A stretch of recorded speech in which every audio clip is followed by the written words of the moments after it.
Psalm 90, verse 12. Teach us to use wisely all the time we have. Turuan niyo po kaming magpakatalino sa paggugol ng panahon na ipinahihiram niyo sa amin. Youth and life. Dear Lord, we thank you for life. We thank you for every moment, every period, every season of life. Turuan niyo po kaming pahalagahan ng panahon at ngayon, imulat yung aming mata sa inyong magandang layunin sa bawat oras, bawat sandaling ipinahihiram niyo sa amin. Be our preacher, our speaker, our healer, our friend. We seek you, Father, in the name of Jesus, your Son, our Lord. Ecclesiastes 11, 7-8. Nothing on earth is more beautiful than the morning sun. Even if you live to a ripe old age, you should try to enjoy each day, because darkness will come and will last a long time. Nothing makes sense. Here, the morning sun is a symbol of youth. And Ecclesiastes says that the best time of life is youth. It's good to be youthful in age, in attitude, in outlook. Youth is the most wonderful time in life. And youthfulness makes any time of life wonderful. Kaya mahalaga na mayroong youthful attitude ang tao, hindi bata pa lang ay isip matanda na sobra, because you have all the time in the world to be old anyway. So take your time and be young when you are young, and you let the young people be young and be youthful. Because darkness, which really means death, will come. Ecclesiastes says, enjoy each day of life, of youth, of old age. Live while alive. You have your correct time to die. So habang buhay pa, dapat mabuhay talaga ng todo-todo. Ecclesiastes 11:9, be cheerful and enjoy life while you are young. Do what you want and find pleasure in what you see. So the admonition is to be cheerful, to be positive, to be light-hearted, to look for what is nice, true, beautiful, enjoyable, delightful in life. This, of course, is an encouragement to enjoy life beginning at youth, to do enjoyable things, and to find pleasure in details of life. And then the verse continues, but don't forget that God will judge you for everything you do. This verse, this line, is often misread as a contradiction to enjoyment. Para bang sinabing, be cheerful, enjoy life, magpakasaya ka, pero matakot ka sa Diyos, huhusgahan ng Diyos ang lahat ng iyong ginagawa. E di parang hindi rin sinabing mag-enjoy ka, kung talagang ibig sabihin nito ay matakot ka dahil huhusgahan ka.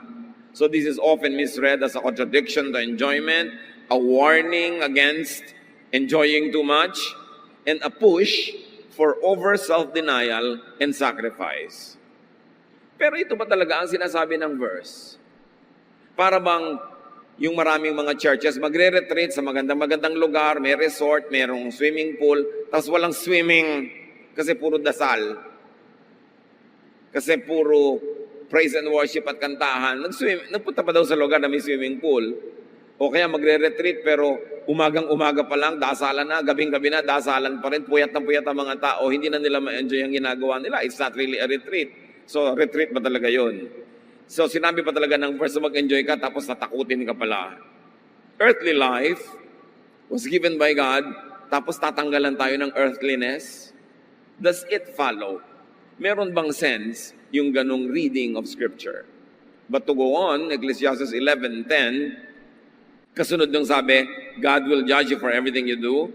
Biglang sinabi, rid yourself of all worry and pain, because the wonderful moments of youth quickly disappear. So idiniin muli na huwag kang masyadong matakot, huwag kang mag-alala, huwag mong isipin yung mga kung anong mga negative things, dahil sandali ka lang bata. Pag bata ka lang o bata ang iyong attitude, doon ka lang nakahanda, nakalinya, na mag-enjoy ng maraming bagay, so huwag mo na munang isipin agad-agad. Huwag mo na munang itanim sa isip mo ang lahat ng mga bagay na nakakatakot, nagbibigay ng hirap ng loob. Kasi bata ka pa, samantalahin mo lang yan. Pagtanda mo, hindi ka nababata muli. So this verse 10 reinforces the commendation for enjoyment, actually. And it reinforces youthful abandon of worry and pain to enjoy life. This verse 10 reinforces the teaching to enjoy life as much as possible. So what is judgment about? Ano yung tinutukoy na judgment ni Solomon? Na remember that for all of these things, God will bring you to judgment. Judgment is not just about bad deeds, but also about good, nice deeds that remain undone. In other words, hindi ka lamang huhusgahan dahil sa ginawa mong mali. So takot na takot ka tuloy magkamali, so wala ka nalang gagawin. Pero husgahan ka rin sa mga bawat magaganda at mabubuting bagay na dapat ay ginawa mo, nalasap mo, na-enjoy mo, tapos hindi mo na-enjoy. Sinayang mo ang pagkakataon, sinayang mo ang kabutihan ng Diyos. Parang dinala ka sa buffet, tapos hindi ka kumain. Niragaluhan ka ng laruan, hindi mo pinaglaruan dahil baka masira sa takot mo magkamali. Ganun ang nangyayari sa buhay ng mga taong sobrang serious sa pagiging relihiyoso. Sa takot magkamali, wala na lang ginagawa. Isang malaking pagkakamali yung hindi mo gawin yung tama, yung masarap, yung maganda, dahil regalo yon ng Diyos. Dapat ang taong makalaya sa napakaraming tali na inilagay ng conservatism, ng religiosity, tuloy pumipigil sa atin sa paggawa ng masasarap at magagandang bagay dahil minasama na natin ang pag-enjoy. Parang kung maka-Diyos ka, bawal sumaya. Bawal mag-enjoy. Ecclesiastes 12:14, God will judge everything we do, even what is done in secret, whether good or bad. So lahat yon. Hindi lamang ang pagtimbang sa atin ng Diyos, yung may ginawa ka bang mali, kundi may ginawa ka bang masarap, maganda, tama, na inilaan ko para sa'yo, nilikha kita para dyan, nilikha ko ang planeta para dyan, tapos hindi mo ginawa, edi sinayang mo ang gift of life. Solomon is not called the wisest man ever for nothing. Binigyan siya ng Diyos sa superior na karunungan, kaya marapat siyang dinggin. Sa katunayan, kung si Jesus ay nagturo ng kalayaan, ng paglasap at pag-enjoy ng buhay sa New Testament, itinuro ni Jesus, ang counterpart niya sa Old Testament is really Solomon. Pinakamarunong, kaya ang kanyang pagtuturo ay dapat bigyan ng pansin at marami siyang pinalaya ng mga diwa na dati-rati, bago pa siya nangaral, ay itinali ng relihiyon and conservatism yung buhay ng tao para puro pagtitiis, pagdurusa, puro na lang pag-iipon ng points sa langit, pero dito sa lupa, parang wala ng totoong buhay. In denial na, wala nang inisip kundi kabilang buhay, samantalang nandito pa sa lupa.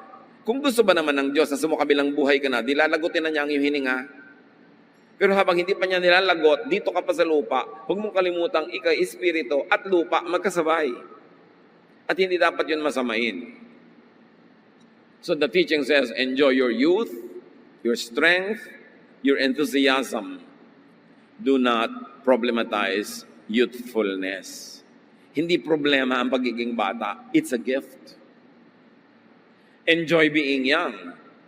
And how will enjoyment happen? By not being too wise, by not being too cautious, and not being too old in attitude. Kaya sabi niyang verse, kalimutan mo yung sobrang pag-iisip. Rid yourself of all worry and pain because the wonderful moments of youth quickly disappear. Huwag kang masyadong magpaka-mature kung hindi ka pa mature. Darating din yun. Sandali ka lang maging bata. At huwag sobrang relihiyoso, sobrang conservative, sobrang extremist ang pagiging spiritual na parang hindi na nakatungtong sa lupa. Ecclesiastes 7:16, do not be over-righteous, neither be over-wise. Why destroy yourself? Can you imagine this wisdom in Scripture that we seldom encounter? Halos sa ikubli ng mga conservative sa mga mananampalataya yan. Sabi ni Solomon, huwag kang masyadong banal. Huwag kang masyadong matalino. Hindi ka mag-e-enjoy sa buhay. Sisirain mo ang iyong sarili. Pag extremist ka, perfectionist, legalistic, hindi ka mag-e-enjoy at walang mag-e-enjoy na kasama ka. Sasakalin mo lahat ng tao, pipigilin mo sila, sisikilin mo sila, nakabaligtaran ng intensyon ng Diyos na lumikha sa atin. So do not be extremely religious or spiritual. In fact, anything extreme is bad. Kahit extreme na kabaitan, extreme na kabutihan, mga extreme, wala nang balance. Ecclesiastes 7:18, whoever fears God will avoid all extremes. Hindi virtue, hindi katangian na maging extremely conservative. Ano ba yung conservative? Ano ba yung mahilig halimbawa sa classical music? Yung classical music ngayon, pop music yun 100 years ago. So kung conservative ka, ayaw mo nung modern, pero yung niyayakap mong conservative idea, nung isinilang yun nung unang panahon, modern din yun nun. Dapat yun naiisip ng tao.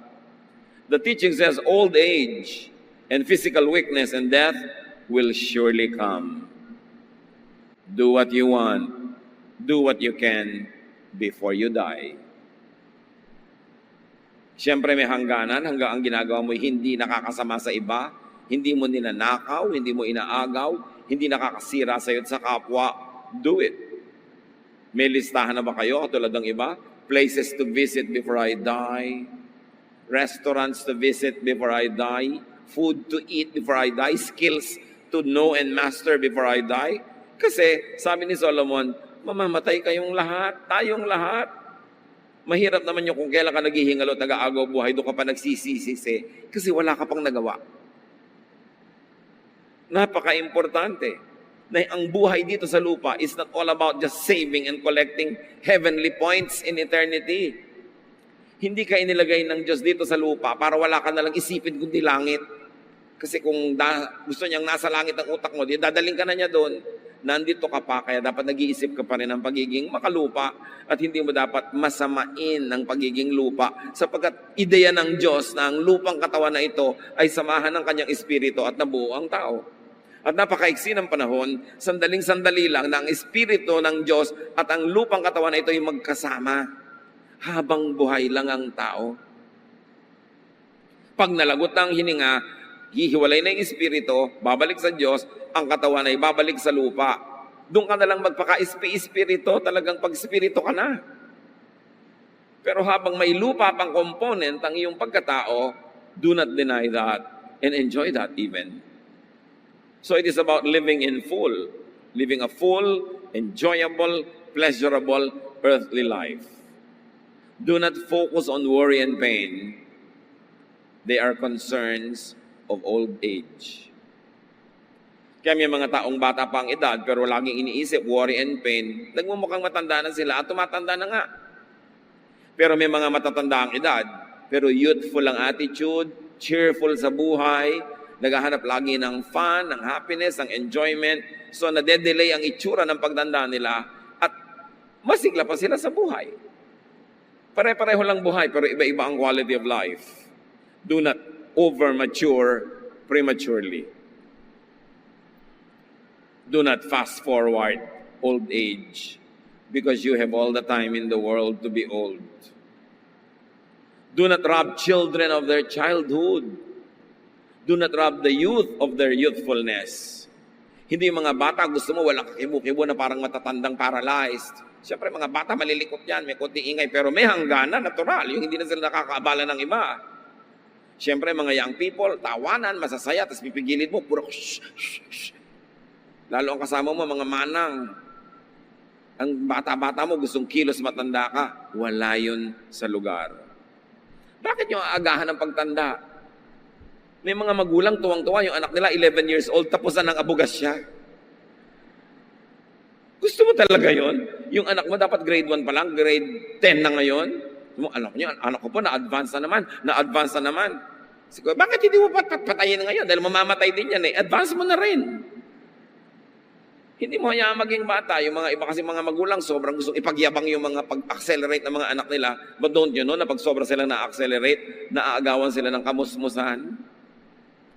Sa halip na simple pala yung pinag-aaralan nila sa school, may mga konting laro, konting tulog. Nagka-calculus na. Gusto niya talaga yon. Anong mapapala niya sa buhay? Kahit matantad na mga diploma yung dingding niya, pero sumaya ba yung tao? Nabuhay ba siya ng buo? O puro na lang yun ang ibig sabihin ng kanyang buhay? God will judge you for how you spent your life. And judgment is also about Did you do good to yourself? Did you enjoy your youth, your life? Kasama yon. Hindi lang laging nagbigay ka ba ng pagkain sa mga gutom? Nag-ayuno ka ba? Naglingkod ka ba sa sangkatauhan? Hindi lang yon, although kasama yon. Pero meron ding, did you do good to yourself? Kasi ang sabi ni Jesus, love others as you love yourself.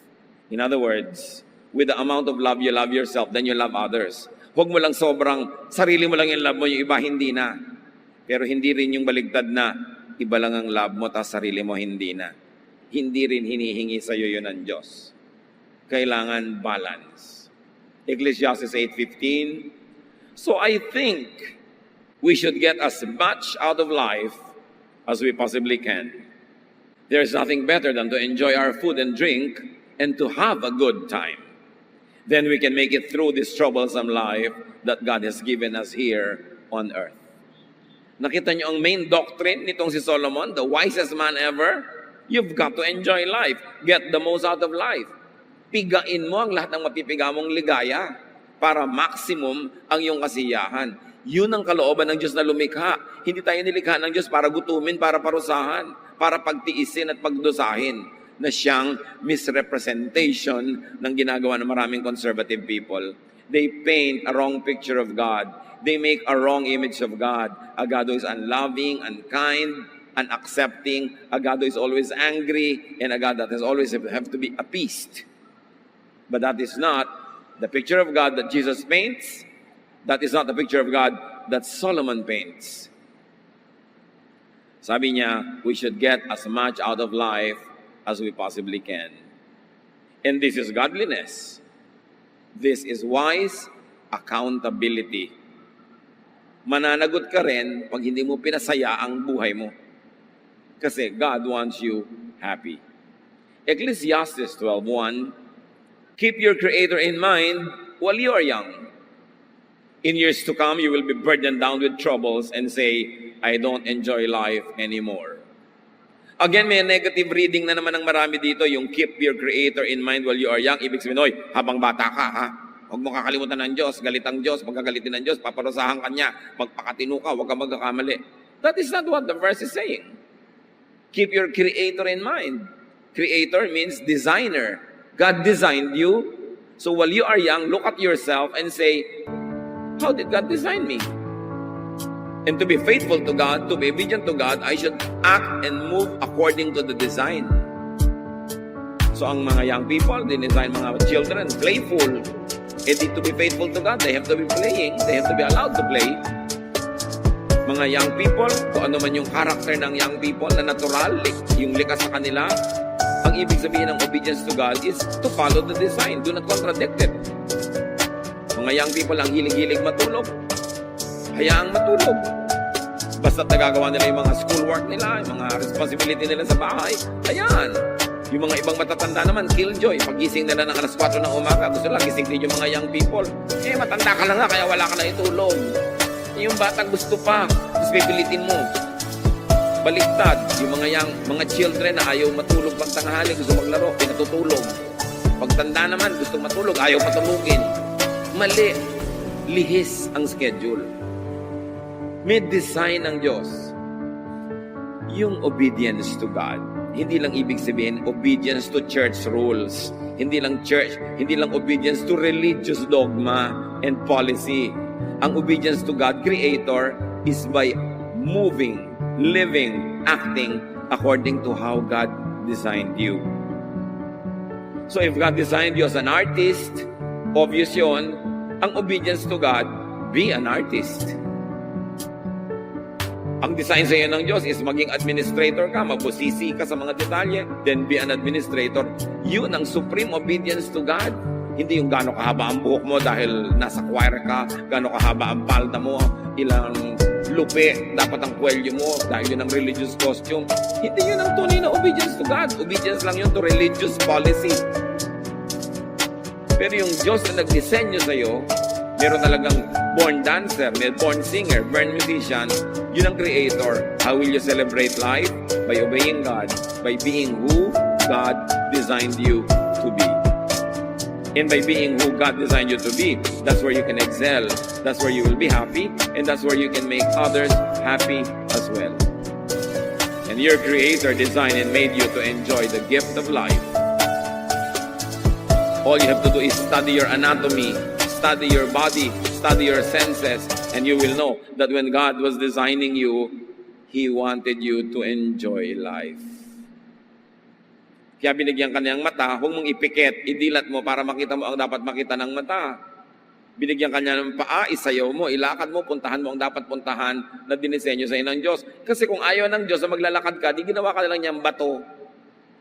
Nandiyan ka na lang sa isang sulok, kaya ka nilagyan ng paa. Kaya ka binigyan ng bibig para magsalita. Hindi yung aping-api ka na sikil ka na, hindi ka pa kumikibo, binigyan ka nga ng bibig. Yun ang obedience to the Creator. Gamitin mo ng tama, sa tama, yung katawan mo na dinisenyo niya. And keep that in mind while young, while able to enjoy. Kaya kung minsan lugi yung ang aga-aga pa, biglang napalaki na sa sobrang relihiyosong pamilya. Wala nang naranasan. Paglaki tuloy, biglang nagre-rebelde.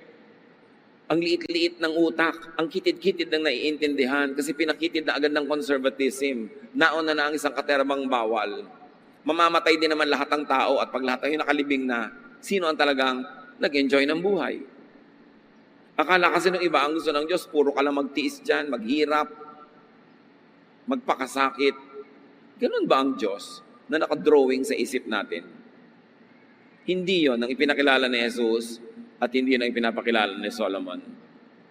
Dapat habang kaya, lasapin ang ganda ng buhay because time will come when you could no longer enjoy as much. Ibigin mo man, hindi na pwede.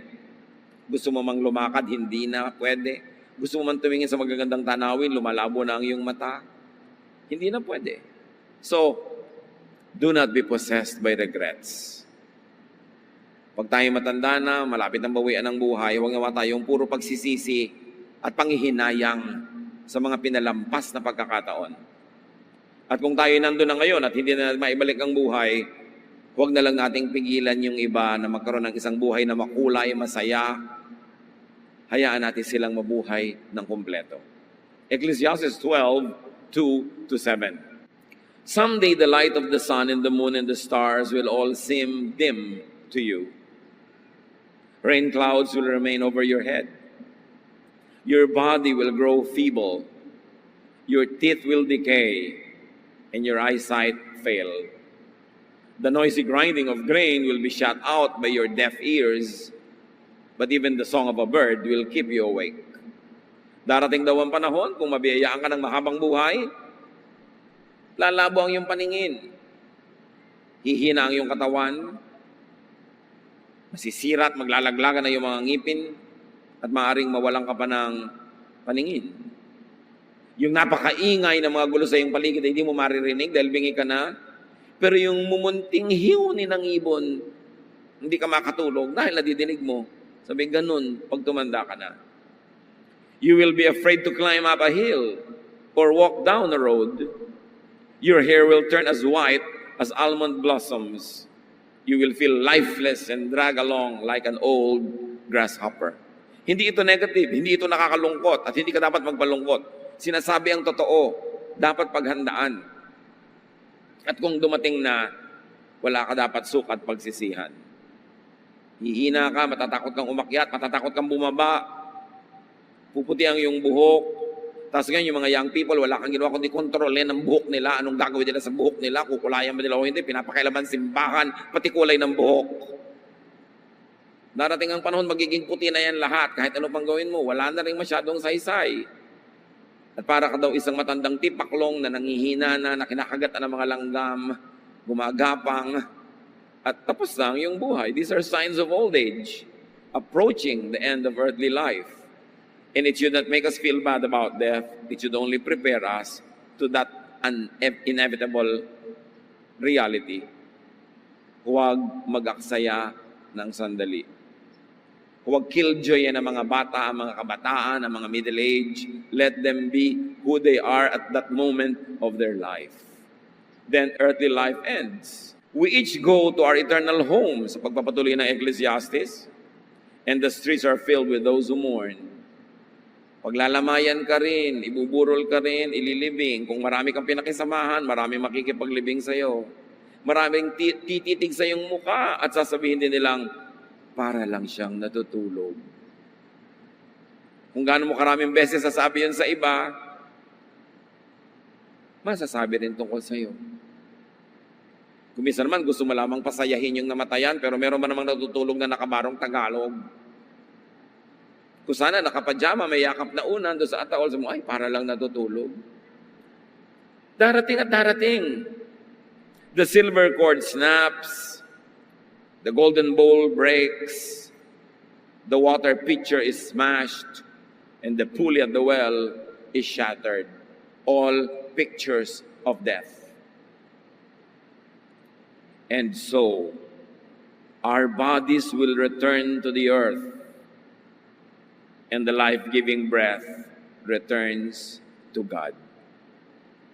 Yun ang konsolasyon mo. You return to God. Huwag kang sumama doon sa body na pupunta sa earth, kakainin ng mga bulate, ng mga mikrobyo, matutunaw. Kasi pag isinama mo doon ang emosyon mo, malulungkot ka sa kamatayan. Doon ka sumama sa espiritu na babalik sa Diyos, iwan mo yung katawan sa lupa. Kaya tayo nalulungkot pag may inililibing. Ang iniisip natin, ang inililibing yung tao, yung katawan lang niya yun, yung espiritu, bumalik sa Diyos. So, ang ipagluksa mo yung katawan, pero espiritu, ipagbunyi mo na bumalik sa Diyos. So, lalo ko ikay minararamdaman na, malabo na yung mata, kung ano na nangyayari sa internal organ mo, may pain, mayroong mga sakit. Nakabubuti pa nga na malagot na yung hininga para yung pagdurusa ay matapos na at yung bulok na katawan na naghihirap ay bumalik na sa lupa para yung espiritu mo makalaya na at bumalik na sa Diyos. Kaya hindi yun negative. Pero ito ang point, mga kapatid. Kanino bang ideya na ang espiritu ng Diyos ay sumama sa lupa at magkaroon ng tao? Di ba ideya yun ng Diyos? Hiningahan niya yung lupa, nagkaroon ng hininga, naging living person. In other words, it is God's idea that His Spirit and flesh and soil and the ground and the dust will come together and create one living person. Ikaw yon, ako yon, tayo yon, mga kapatid. Therefore, magandang ideya ang lupa. Ang katawang lupa ay maganda kasi Diyos ang nagbigay nun. Dinamitan niya ng katawang lupa yung kanyang espiritu.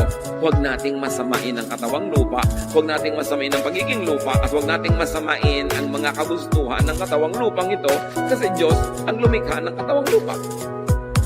At yun naman mga kagustuhan niya na sandali lang habang magkasama pa lang yung espiritu at yung loob lupa. Pero pag humiwalay ng espiritu sa kamatayan, edi tapos na rin ang mga kagustuhan ng laman, kagustuhan ng katawan. So habang magkasama pa yon, huwag mong ignoring.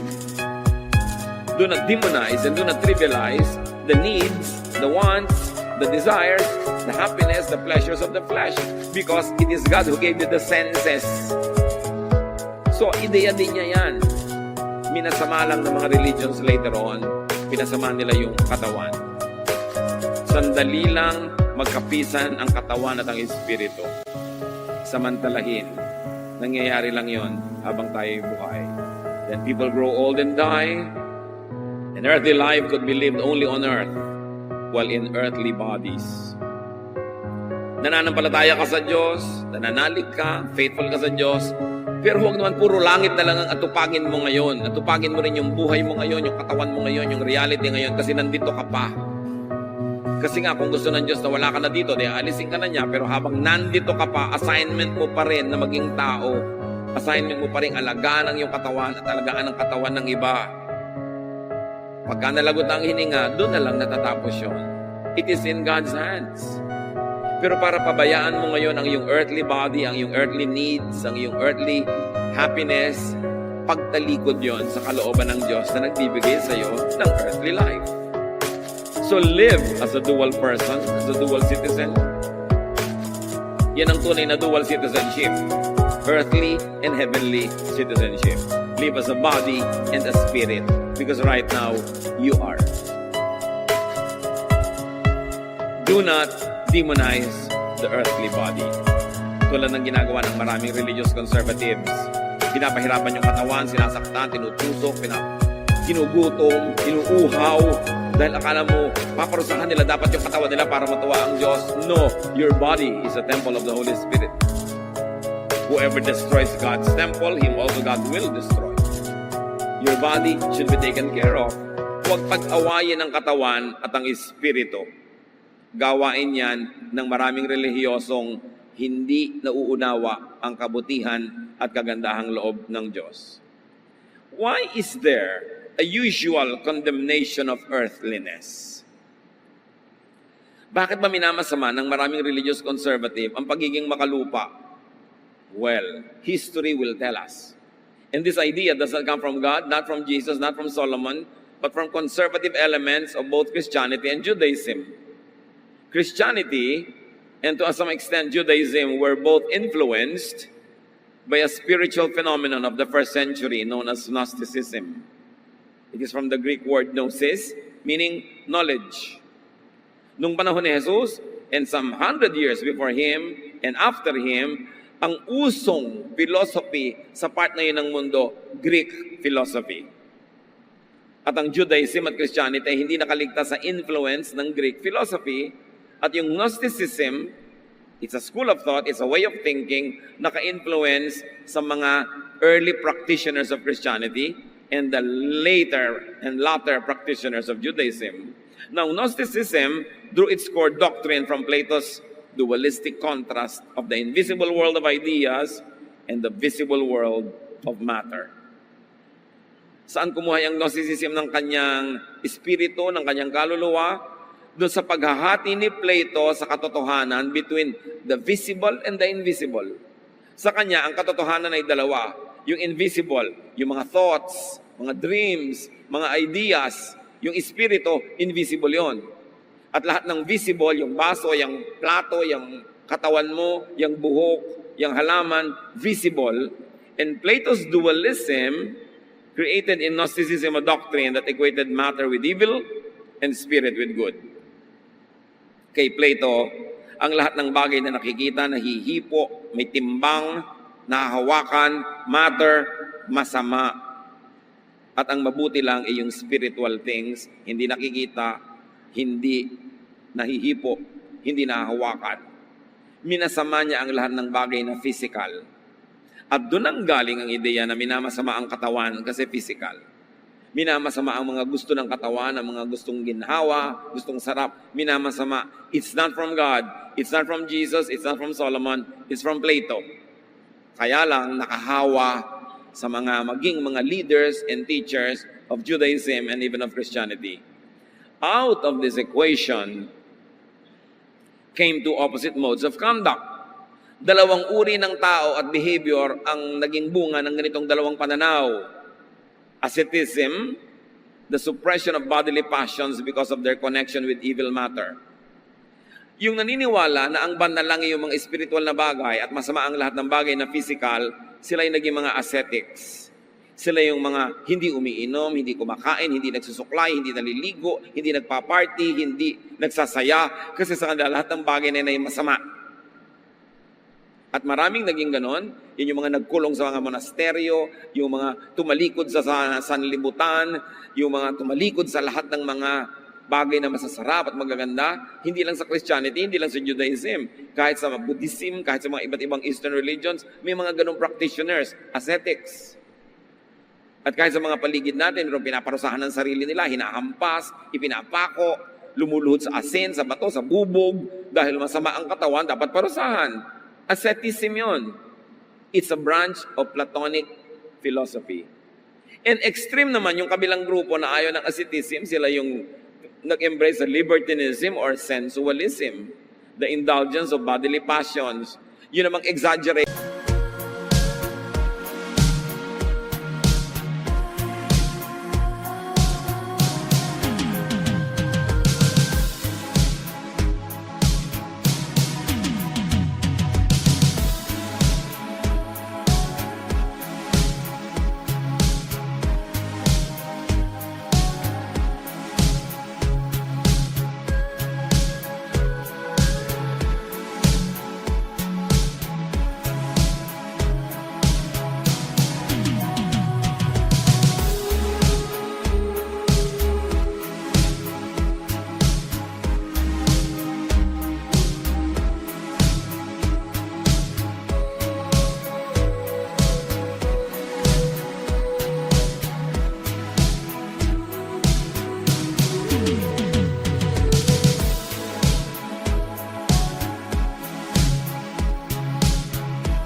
na wala nang hangganan, lahat ng pwedeng kainin, lulunin, enjoyin, ginawa na, makasama man sa kanila o makasama sa iba, ginagawa nila dahil iniisip nila, matter is only short-lived, sandali lang ang buhay, itodo na.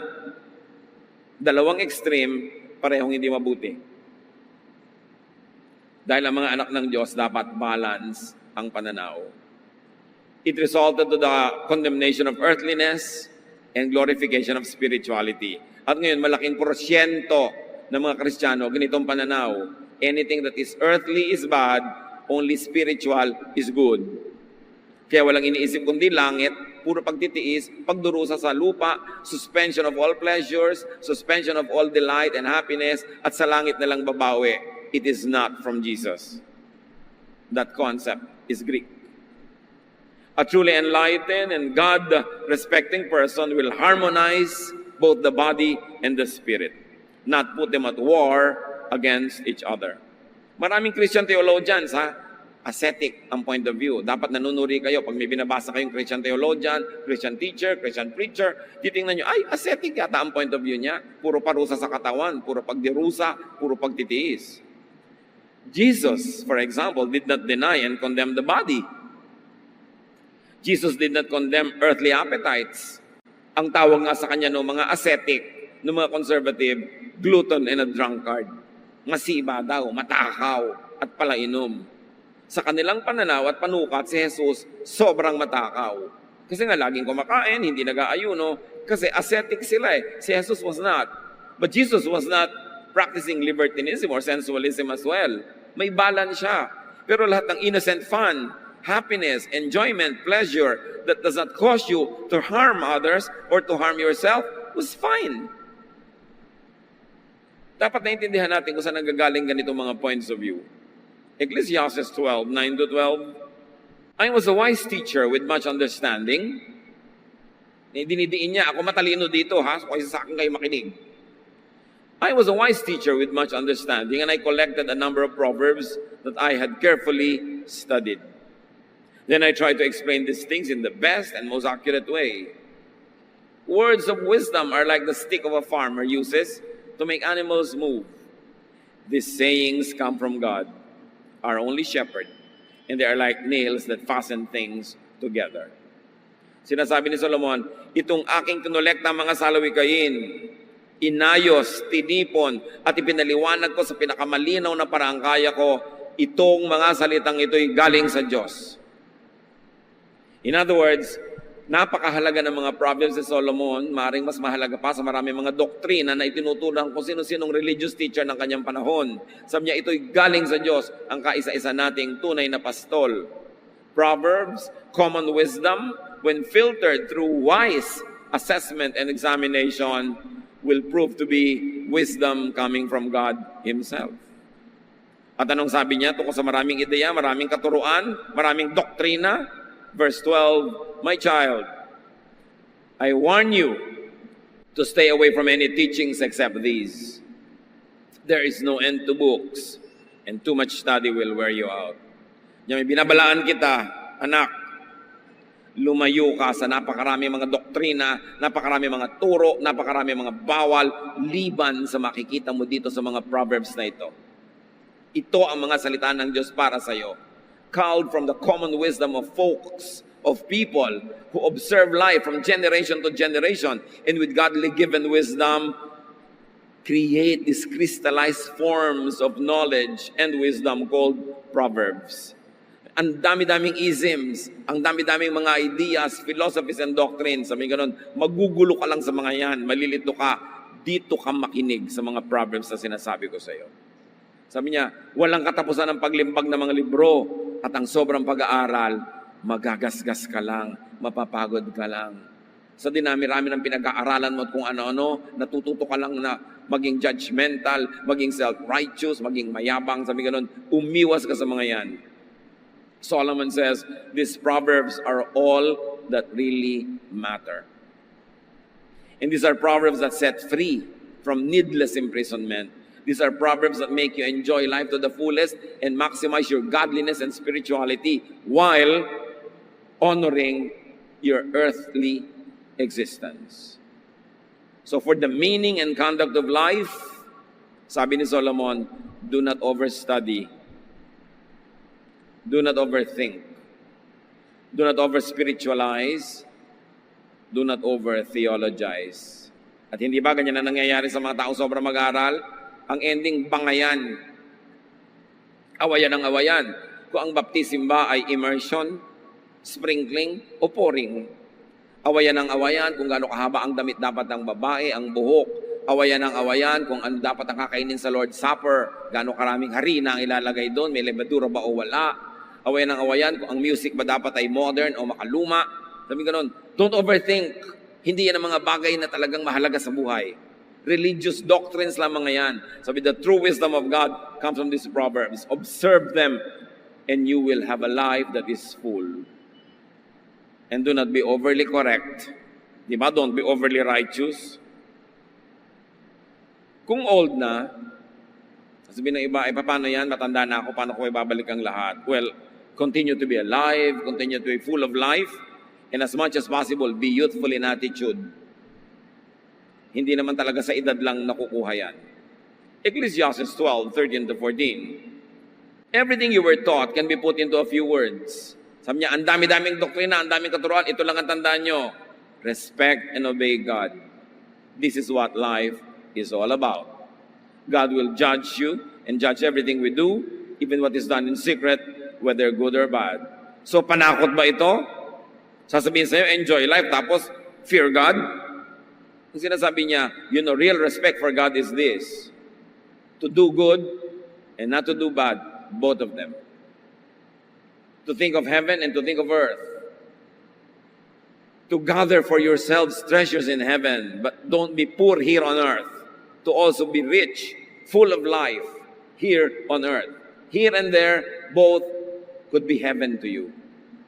Kaya ang tao, pagka hindi makalaya ang kanyang isip, na-o-oppress siya lagi ng guilt, na-o-oppress siya lagi ng mga feeling of imperfection, feeling of inadequacy, meron kang hell na bit sa buhay mo wherever you go. Kasi mabigat dalhin yan. So hell or heaven, while they are there in eternity, can also be in your life right now, depending on your attitude.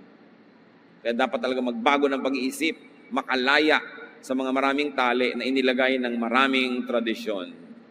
Respect and obey the designer of life, who is God. Respect and obey the design of life for enjoyment of God's graciousness. And here, judgment will be on how much you respect and obey the Creator. By respecting or obeying the Creator, in this life, you will have reward or punishment. Yun na ating tinatamasa, nararanasan araw-araw, reward or punishment yun. Dapat nating alamin. Yung reward and punishment, hindi lang yung naghihintay sa kabilang buhay, nangyayari na yun din dito. So pag tama ang ginagawa mo, nare-reward ka na rin. Meron kang mga fruits, meron kang mga pleasures, meron kang happiness, meron kang joy. Pero pag mali, hirap ka, gipit, ilang na ilang, sakal na sakal. Huwag ka na maghintay ng hell in the next life dahil yun na ang advance payment. Dapat suriin. Judgment is really how you benefit from and enjoy life now and in the next life. So balansehin ang pananaw, huwag lang lagi yung future.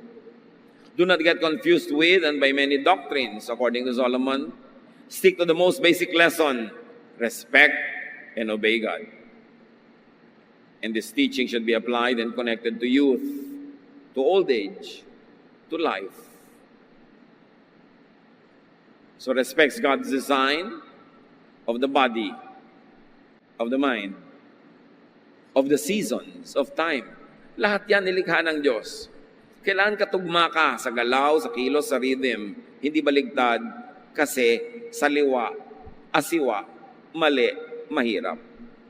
Ecclesiastes 3:1, everything on earth has its own time and its own season. So yung panahon mo, kapatid, huwag mong i-impose sa iba. Ano ba, panahon mo ng pagmumuni-muni, siya panahon ng pag-iingay, magmuni-muni ka, hayaan mo siya mag-ingay, lumayo-layo ka. Panahon mo halimbawa ng pagtitipid, siya panahon niya ng shopping, huwag mo siyang pigilin dahil panahon niya ng shopping. Ikaw, magtipid ka, panahon mo yun . May kanya-kanya tayong panahon. May panahon ng lungkot, malungkot ka. Matatapos din yan. May panahon ng saya, magsaya ka dahil mawawala rin yan. Kung anong nandyan, doon ka sumakay para hindi ka mahirapan. Huwag kang lumangoy ng laban sa agos. Umaagos ang buhay, and God is the author and the creator of life. It is also human to go through all types of feelings and emotions at times. May panahon na nai-inlove ang tao. Siyempre, pag nai-inlove, hindi masyadong wise. Meron naman na panahon ang wise-wise mo, ibig sabihin wala kang love nun. Meron ba namang wise na may love pa sabay? Oh, bihira yun, himala yun. Galit na galit ka sa nai-inlove. Hindi ka naman talino. Siyempre, in love siya. Medyo nabubulagan. Panahon niya yun eh. Dahil kung lagi ka namang dilat, mulat at matalino, hindi ka na may in love. Wala ka nang mamamahal. Kailangan medyo magbulag-bulagan ka talaga para ma-in love ka.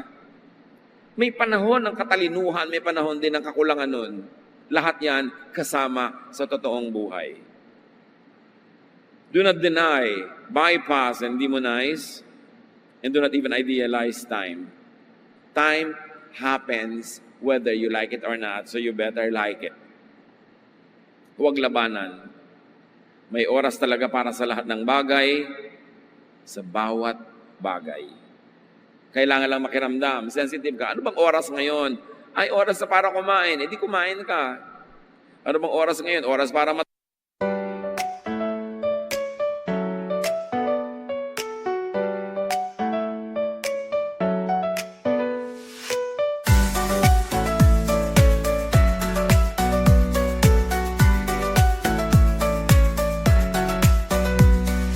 Raindrops falling down my face, like tiny tears in a happy chase. Hopping through the puddle sea, colors dancing wild and free. Skies are gray but I don't mind. Cool raindrops on my skin I find. Kicking off my Saturday, watch the clouds just drift away. Rainbow in the rain, what a sight. Colors shining oh so bright. Dancing in the streets, so bright. Everything will be alright.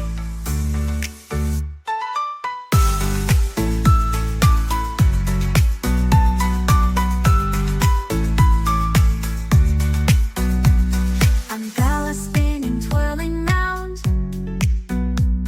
a colorful halo on the ground. Music playing on the sand, skipping beats, the heart will sway. Feel the world come out to play. Lightning cracks, but don't you fear. Magic shines when skies are clear. Raindrops whisper secrets true. A hidden beauty shines right through. Rainbow in the rain, what a sight. Colors shining oh so bright. Dancing in the streets, so bright. Everything will be alright.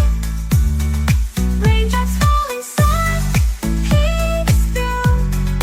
Rainbow magic, me and you. Smiling faces, hearts alight. Everything will be alright.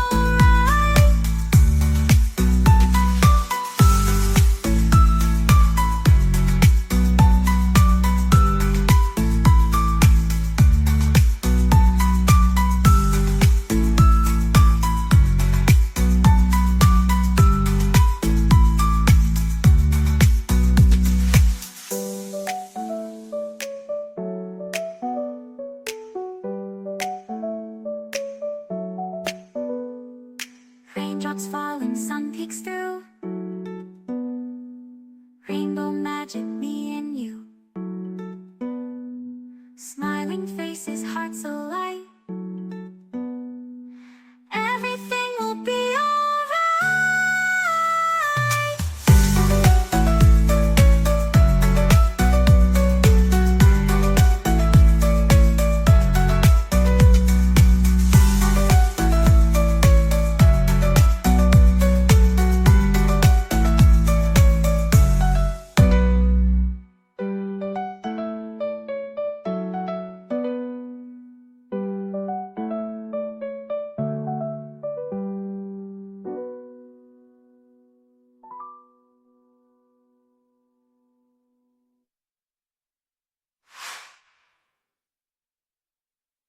tulog, kung baligtarin.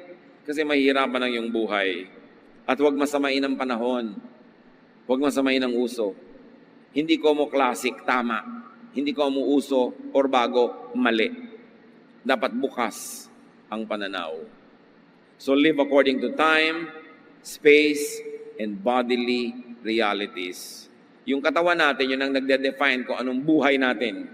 Anong papel natin sa mundo, saan tayo magiging mabunga, at saan tayo magiging makatuturan. Gano'n ba kahaba ang buhay? Iba-iba naman ang haba ng buhay, pero merong standard. Psalm 90, verse 10. We can expect 70 years, or maybe 80, if we are healthy. But even our best years bring trouble and sorrow. Suddenly, our time is up, and we disappear. Yun ang katotohanan. Hindi dapat katakutan o ikalungkot. Dapat paghandaan. Sabi, pwede mong asahan na baka mabuhay ka ng 70. O kung malusog ka, baka maka-80 ka. Yung ganon. Yung iba naman, sobrang bonus na. 150 na, buhay pa. Diba? So, iba-iba. Pero sabi, normal standard, 70 to 80. Pero kahit na sa healthy and healthful years mo, may problema ka pa rin. May lungkot ka pa rin. So yung ganon, life has always trouble and sorrow. So ang lesson, whenever you can, enjoy. Because you cannot always enjoy even if you want to. Pag may pagkakataon, magsaya. Huwag mag-killjoy. Pag may masaya, huwag mong palungkutin. Hayaan mo sila magsaya. Kasi malay mo, ngayon lang sila sumaya, 3 taon na pala silang malungkot, tapos pipigilin mo pa ngayon. Samantalahin ang pagkakataon kasi maraming hirap, hapdi ang buhay. Ang buhay may expiry. May nakalagay na best before whatever, anong date. So gusto mo magsasayaw, siguro best before 70 or 80. Kung 90 na, doon ka pa magsusumba, medyo siguro iindak-indak ka na lang ng konti dahil hindi na masyadong pwede. So kung palampasin yung panahon na pwede pa, tapos ngayon, arte-arte ka dyan, ayaw mo, sayang.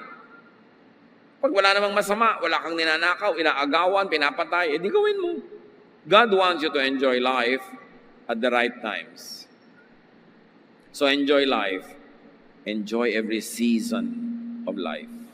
Kung manunuri tayo mga kapatid, mag-iisip talaga at mananalangin, kahit mga panahon ng lungkot, ng pagluluksa, ng kabiguan, ng kahirapan, meron din siyang malalim na joy na pwede mong mahukay kung talagang mananalig kang meron pa rin na blessing yon. While on earth, live your earthly life to the fullest. While in the body, be and get physical. Delay old age because you have all the time in the world to be old. And even eternity, heaven can wait. Nasa lupa ka pa, maging totoo ka at mabuhay ka bilang isang taong nasa lupa pa. Sabi ni Solomon, Proverbs give you the best philosophy and the best theology. You better believe him. God gave him the highest, the noblest, the best level of intelligence and wisdom. Ngayon mga kapatid, hindi lang yun ang point. Help others, enable others to enjoy life.